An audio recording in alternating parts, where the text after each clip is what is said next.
வணக்கம் நண்பர்களே. இன்றைக்கி நம்ம அறிமுகப்படுத்தக்கூடிய ஒரு புத்தகம் மஞ்சள் வெயில். மஞ்சள் வெயில் நம்ம எல்லாம் அனுபவிச்சிருப்போம். மஞ்சள் தங்கம் அப்படியே உருகி மாலை நேரங்களில் நம்ம மேலே உருகி ஓடும். அது பார்ப்பதற்கே மிகவும் ரம்மியமாக இருக்கும். அதே போல் அந்த காலத்தில் பார்த்திங்கன்னா, அந்த குண்டு பல்புன்னு சொல்லுவாங்க பாருங்களேன், அந்த மஞ்சள் கலரில் ஒளியை உமிழக்கூடிய ஒரு பல்பு அது இப்போ இல்லை. அதில் உட்காந்துருக்கப்ப மனிதர்கள் அதை பார்க்குறப்ப அப்படியே தங்கம் உருகி அவங்க மேலே எல்லாம் ஒளிர்ந்து கொண்ட மாதிரி இருக்கும். அந்த மாதிரியான ஒரு காதல் தான் இந்த நாவலில் சொல்லப்படுது. சீர் வாசகர் வட்டத்தால் கொண்டு வரப்பட்டிருக்க பரிசு பதிப்பு யூமாவாசியினுடைய மஞ்சள் வெயில். இது ஒரு காதல் கடிதம். மிக நீண்ட நாவல் என்று மதிக்கத்தக்க ஒரு காதல் கடிதம். மிக நீண்ட காதல் கடிதம். ஒருதலை காதலை சொல்லுது.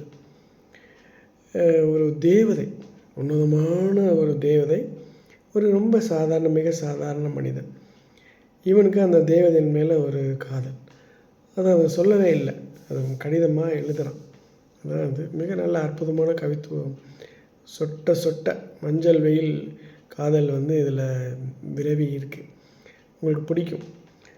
இந்த ஏஐ காலத்தில் ஒருதலை காதலுக்கு என்ன ரெலவன்ஸ் அப்படின்னா இப்போ தானே இந்த இதய முரளி மாதிரி படங்கள் கூட வந்தது.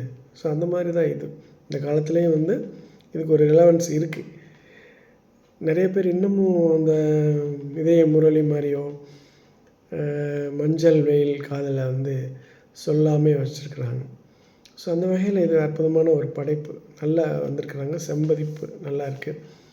அவசியம் இதை எல்லோரும் வாங்கி படிக்கணும். இதுக்கு நம்ம பதிப்பகத்தாருக்கும் எழுத்தாளருக்கும் நம்ம வாழ்த்துக்களை சொல்கிறோம். பட் இது ஒரே ஒரு சின்ன இது மட்டும்தான் என்னுடைய பாயிண்ட். என்னென்னா, அந்த மாதிரி உன்னதமான தேவதைகள் இருக்காங்களா இந்த காலத்தில்? அந்த காலத்தில் இந்த காலத்தில் இருந்தாங்களா? அல்லது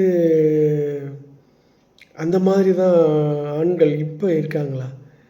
இந்த மாதிரி இருக்காங்களா? அந்த காலத்தில் இருந்திருக்கலாம், இப்போல்லாம் இருப்பாங்களா அப்படிங்கிறது. அவனுடைய உன்னதமான காதலுக்கு அந்த உன்னதமான அந்த தேவதை உண்மையிலே பொருத்தமானவளா? அவ்வளோ தூய்மையானவளா? அவ்வளோ ஒரு உன்னதமான தேவதையா? இப்படிலாம் சில கேள்விகள் நமக்குள்ளே வரும். இருந்தாலும் இது ஒரு நிச்சயமான ஒரு அற்புதமான ஒரு காதல் கடிதம்.